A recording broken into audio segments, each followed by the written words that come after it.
Ben ritrovate, ritrovati. In questa pillola informativa parliamo dei lavori che il fisco agevola se facciamo nella nostra casa di abitazione principale, ma anche eventualmente sulle seconde case. Accenno ai principali lavori che sono agevolati, le spese sono agevolate, tralasciando in un momento successivo una pillola ulteriore sul super bonus, che è la novità principale di quest'anno.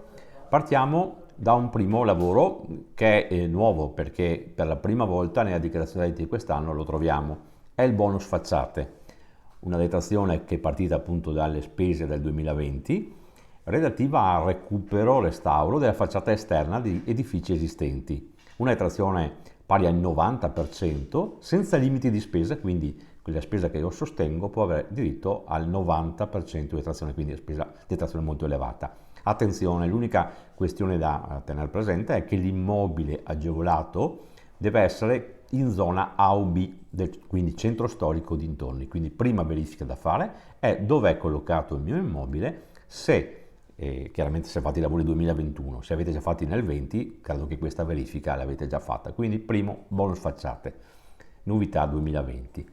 C'è poi invece la detrazione classica da tanti anni, che è quella relativa al recupero edilizio. Sapete, la detrazione è pari al 50% delle spese di manutenzione straordinaria, ordinaria solo sulle parti comuni degli edifici, cioè sui condomini, oppure per la ristrutturazione pesante di una casa. L'importo per immobile è 96.000 euro massimo, con detrazione del 50%. Accanto a questo vi è stata inserita anche tutta una serie di agevolazioni relative alla riduzione del rischio sismico. In questo caso, per particolari miglioramenti che vengono fatti sugli immobili, in zona sismica ricordo 1, 2 e 3, non la 4, nel comune del Veneto siamo collocati nella maggior parte tra zona 3 e 2, alcune aree sono in zona 4 quindi non possono fruire del beneficio. Ecco, in questo caso qua la trazione, ripeto, è 50%, può arrivare fino all'80% nel rischio sismico, massimo 96.000 euro per immobile. Poi l'altra importante detrazione è quella relativa al risparmio energetico. Puoi detrarre il 65% delle spese sostenute per efficientamento energetico, che va dalla classica caldaia ad altre iniziative di miglioramento appunto del risparmio. Ma lo vedremo anche meglio nella prossima pillola relativa al super bonus. La spesa massima varia a seconda della tipologia dell'intervento. In questo caso vi è anche un particolare, che alcune spese che erano prima del 65 sono oggi detraibili solo al 50%, penso alle finestre. Accanto, se avvio un lavoro di ristrutturazione, è possibile, quindi dopo aver avviato il lavoro di ristrutturazione o aver pagato almeno una fattura di ristrutturazione, posso anche avere il bonus mobili. Cos'è?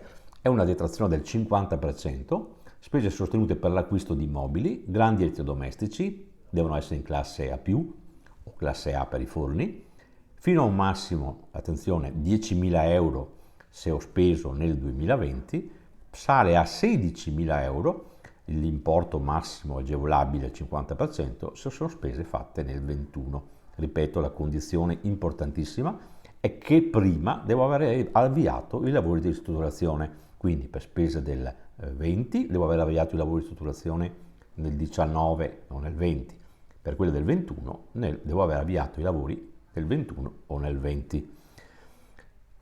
Bonus verde rimane, è una particolare agevolazione che non è il 50 ma è il 36%, una spesa massima di 5.000 euro per interventi di sistemazione a verde, giardino, aree coperte, recinzioni, impianti di erogazione. Attenzione, non è la manutenzione ordinaria dei giardini, devo proprio sistemare il giardino condominiale o della villetta e quindi poter usufruire di queste agevolazioni.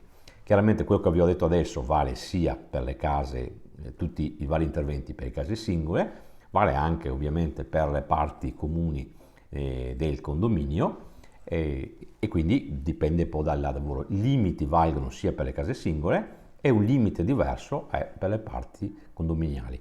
Raccomando una cosa importantissima sui lavori: se dovete iniziare i lavori, vi invito a passare attraverso i nostri uffici del CAF CISL, dove gli esperti che seguono il servizio casa vi possono aiutare preventivamente a valutare quali lavori fare, come ottenere la documentazione, perché molto spesso ci troviamo in fase di dichiarazione dei redditi a dover porre problemi alla dichiarazione. Sapete che il CAF mette il visto, quindi la dichiarazione è corretta, deve per forza essere corretta, e quindi vi invitiamo appunto a usufruire della consulenza preventivamente.